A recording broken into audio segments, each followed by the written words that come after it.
आदेश जय श्री महाकाल। संसार में बहुत सारी रहस्यमय शक्तियां हैं। ऐसी ऐसी शक्तियां जिनके विषय में लोग आज भी अनभिज्ञ हैं। ऐसी शक्तियों को जानने के लिए व्यक्ति को अपने जीवन का समय देना होता है और कठिन परिश्रम करना होता है, तभी व्यक्ति ऐसी शक्तियों के विषय में जान सकता है।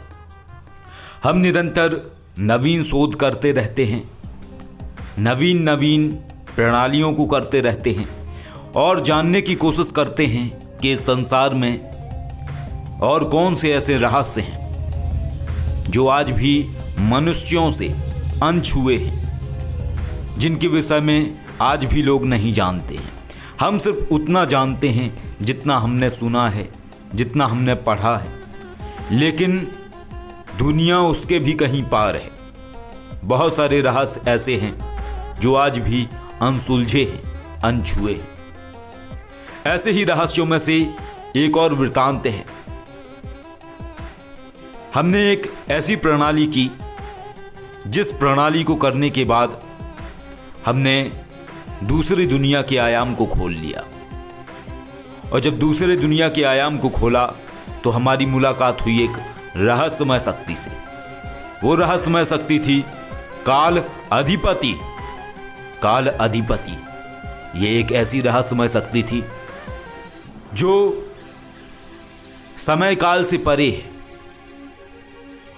जिसके नाम से यह आभास तो होता है कि ये काल है, वो काल जो प्रत्येक जीवात्मा को लेके जाते हैं, लेकिन ऐसा भी नहीं है। ये एक अलग ही तरीके की शक्ति थी, काफी रहस्यमय, काफी अद्भुत। हमने एक प्रयोग किया, नवीन नवीन प्रयोगों की भांति हमने एक बार फिर से प्रयोग किया। अपने आप को एक अंधेरे कमरे में बंद कर लिया। रात्रि का समय था, अंधेरे कक्ष में हम थे। हमारे सामने एक दर्पण लगा हुआ था। हम बैठ गए, हमारी नजर उस दर्पण के ऊपर थी। लगातार हम उस दर्पण को देखने की कोशिश कर रहे थे, लेकिन अंधकार में कोई भी चीज स्पष्ट नजर नहीं आती है। परंतु जैसे जैसे ये अभ्यास बढ़ता चला जा रहा था, वैसे वैसे उस कक्ष में मंद मंद रोशनी नजर आने लगी। आसपास से आ रही रोशनी उस कक्ष में छोटे छोटे छिद्रों के माध्यम से प्रवेश कर रही थी। कहते हैं जब हम अंधकार में होते हैं तो हम प्रकाश की छोटी सी किरण को भी महसूस कर लेते हैं, अनुभव कर लेते हैं। हमारी देखने की क्षमता बढ़ जाती है। कुछ ऐसा ही हमारे साथ हो रहा था। हम दर्पण पर लगातार अपनी नजर टिकाए हुए थे। हमारे अंदर से एक भावना प्रकट हुई, जो मेरे अंदर समाहित है वो बाहर आ जाए। दूसरी दुनिया का दरवाजा खुल जाए। मैं दूसरी दुनिया में जाना चाहता हूं, मैं दूसरी दुनिया को समझना चाहता हूं। दर्पण की रहस्यमय शक्तियां अनावृत हों, दर्पण के अंदर से जाने वाला द्वार खुल जाए।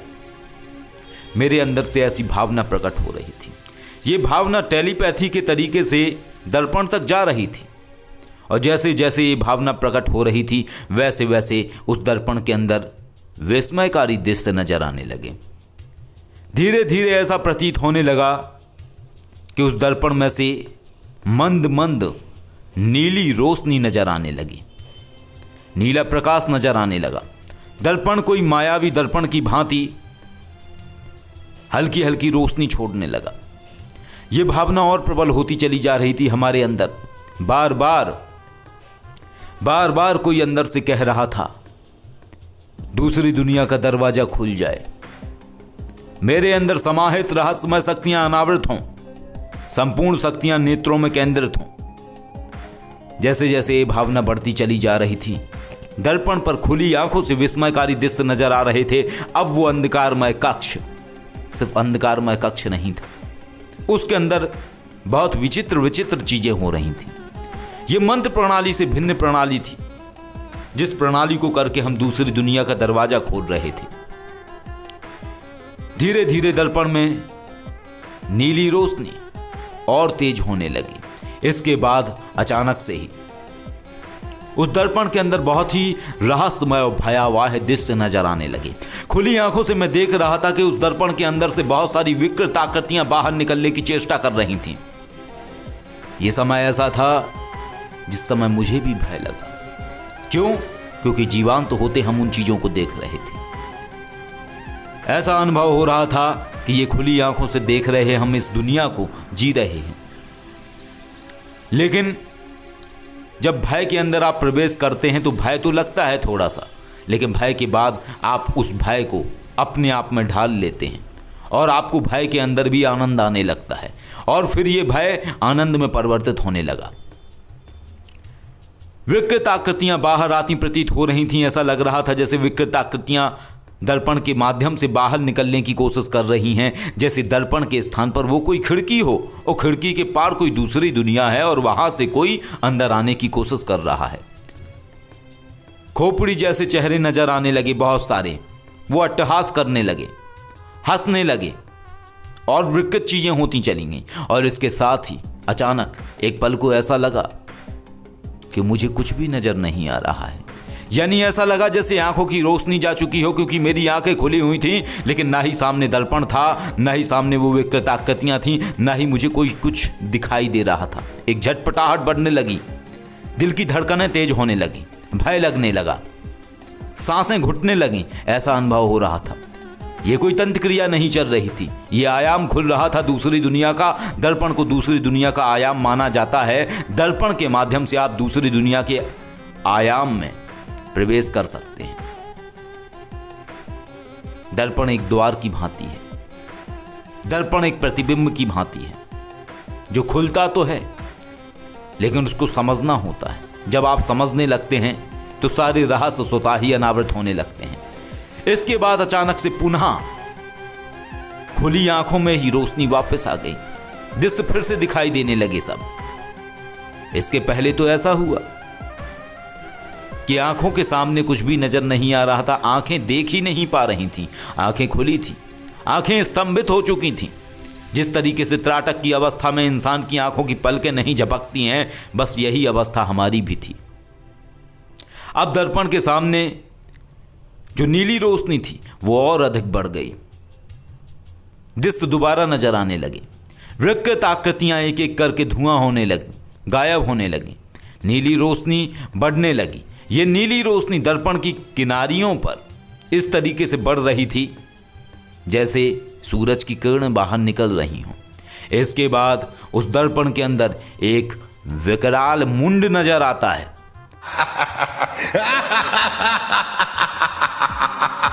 एक बड़ा मुंड नजर आता है, स्कल नजर आता है बड़ा। वो अट्टहास कर रहा था, लेकिन वो बिल्कुल नीले रंग का था। बिल्कुल एक डरावना दृश्य था। एक मुंड जो बार बार हंस रहा था, अट्टहास कर रहा था, और ये सब हम खुली आंखों से देख रहे थे और अनुभव करके उसको जी भी रहे थे। अंदर से एक खुशी भी हो रही थी। ऐसा लग रहा था जैसे रहस्यों की कड़ियां दोबारा से अनावृत हुई हैं। एक नवीन रहस्य अनावृत हुआ है और जीवन में हम ऐसी चीजों को जब जान पाते हैं जब हम उसके लायक बन जाते हैं। हमने ऐसे जीवन में अलग अलग पड़ाव पार किए। 2013 में हमने एक नवीन शक्ति को जाना। 2017 में हमने दूसरी नवीन शक्ति को जाना। 2018 में हमने फिर एक और नई शक्ति को जाना। ऐसे ही 2021 में हम इस नवीन शक्ति से रूबरू हो रहे थे, उसको समझने की कोशिश कर रहे थे। और ये पहली बार नहीं था, ये अनंत जीवन की यात्रा का खेल था जो अब प्रकट हो रहा था, जिसको हम समझ पा रहे थे। आप एक ही जीवन में संपूर्णता को नहीं जी सकते हैं।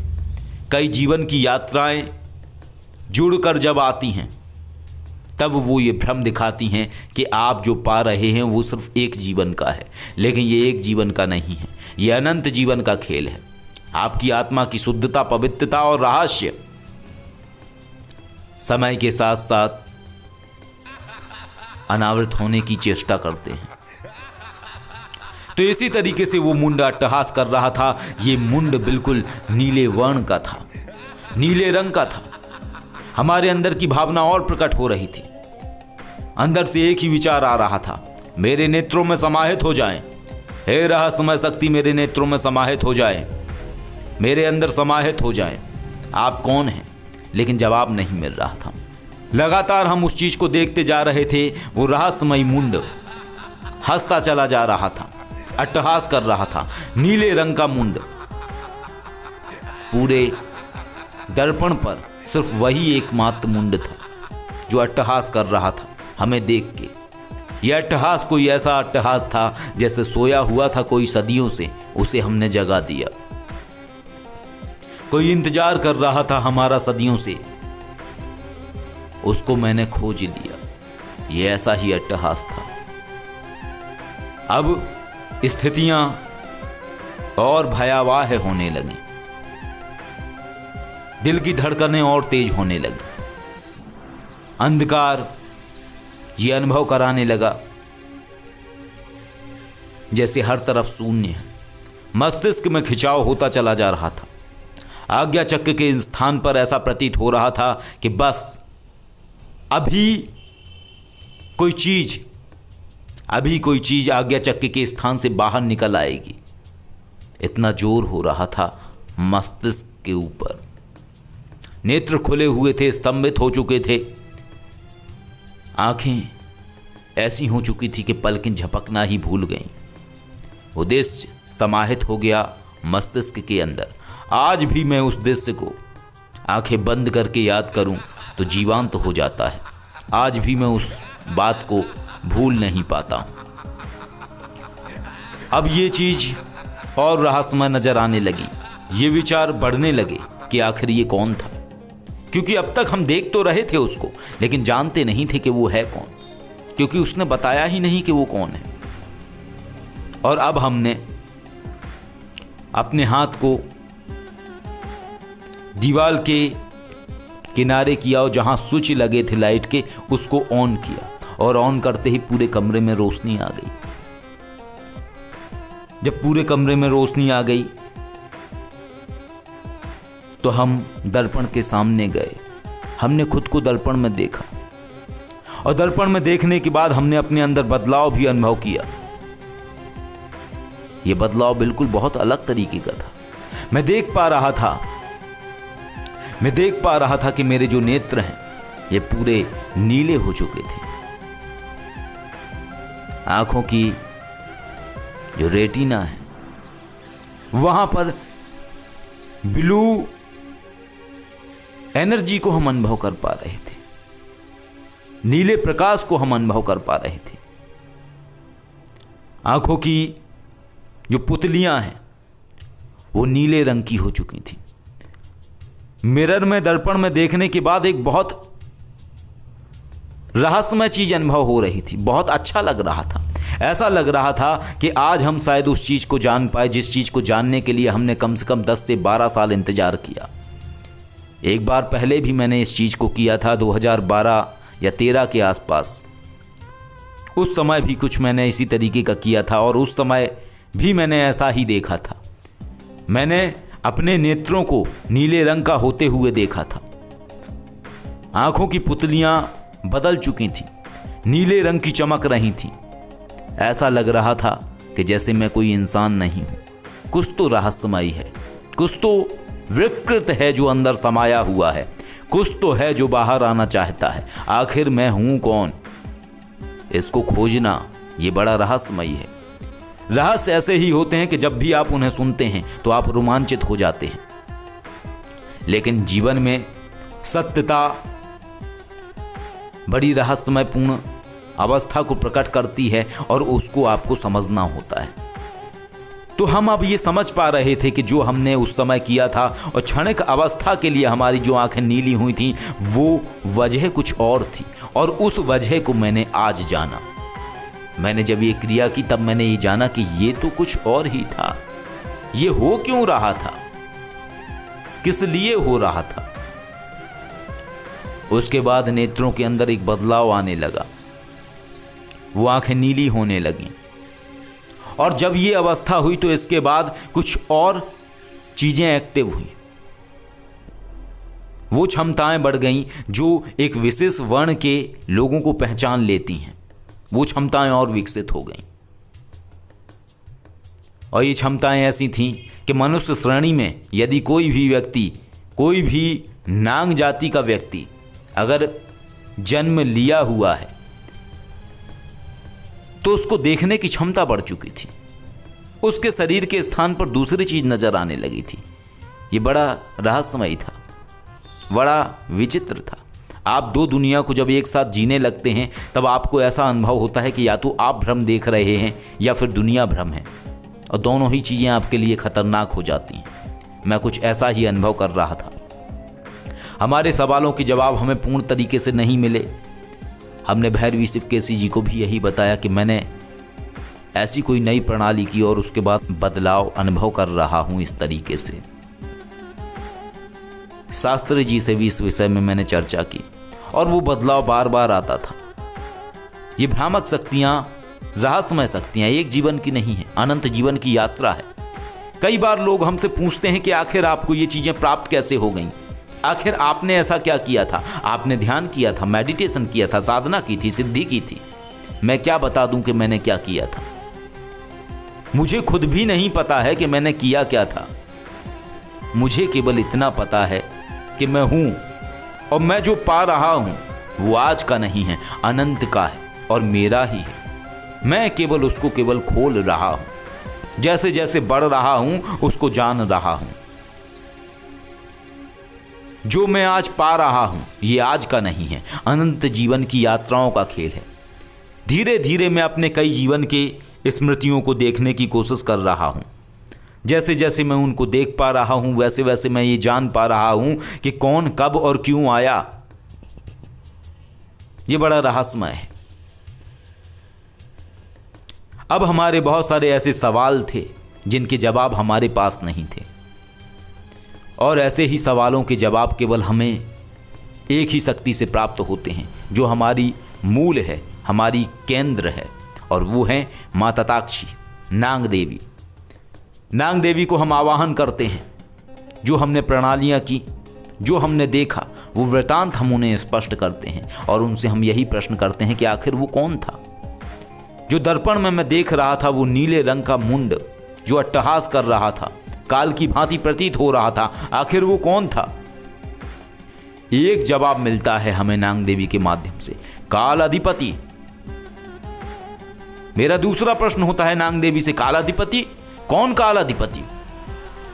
पुनः हमें जवाब मिलता है नांग देवी के माध्यम से, वो काल अधिपति जो पाताल की शक्तियों का रहस्यमयी केंद्र है, वो काल अधिपति जो असुरों और नांगों के मध्य की कड़ी है, वो काल अधिपति जो नांगों को और असुरों को आपस में जोड़ता है, वो काल अधिपति जो पाताल की शक्तियों का एक ऐसा रहस्यमय बीज है कि यदि उसको तुमने समझ लिया तो सारे आसुरी शक्तियों के गुण और सिद्धांत और सारे नांग शक्तियों के सूत्र स्वतः समझ में आने लगेंगे। अब मैं धीरे धीरे ये समझ पा रहा था कि आखिर मेरा रुझान रहस्यमय चीज़ों की तरफ क्यों है। अब मैं ये समझ पा रहा था कि जो हो रहा है जीवन में वो आज का नहीं है, अनंत जीवन का खेल है। असुर और नांग आखिर ये क्यों आकर्षित करते हैं? क्यों वो चीज़ें जीवन में प्रकट होने की चेष्टा करती हैं? जब ये जवाब मिला तो हमारा अगला प्रश्न था कि काल अधिपति क्या काल है? पुनः जवाब मिलता है हमें, काल अधिपति काल नहीं है, ये पाताल की रहस्यमय शक्ति है।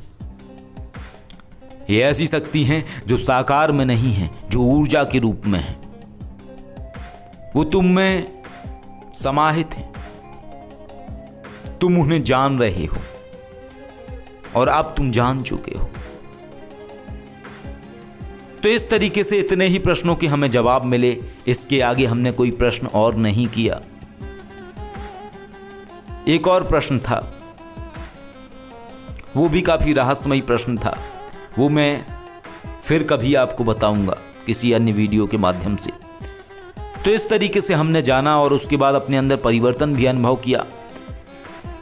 तो ये जो भी हमारे जीवन में होता है, ये एक जीवन की यात्रा का खेल नहीं है, ये अनंत जीवन की यात्रा का खेल है। कई ऐसी रहस्यमय शक्तियां हैं जो आज भी गुप्त हैं पूर्ण रूप में। काल अधिपति भी उन्हीं में से एक रहस्यमय शक्ति है। पाताल के अंदर बहुत सारी रहस्यमय शक्तियां विद्यमान हैं। पाताल के अंदर जो एक रुचि है, वो रुचि केवल उसी के अंदर आएगी जो किसी न किसी जीवन में, कभी न कभी किसी भी जीवन में उस लोक से जुड़ा हुआ रहा है। हम जीवन में किसी भी चीज़ को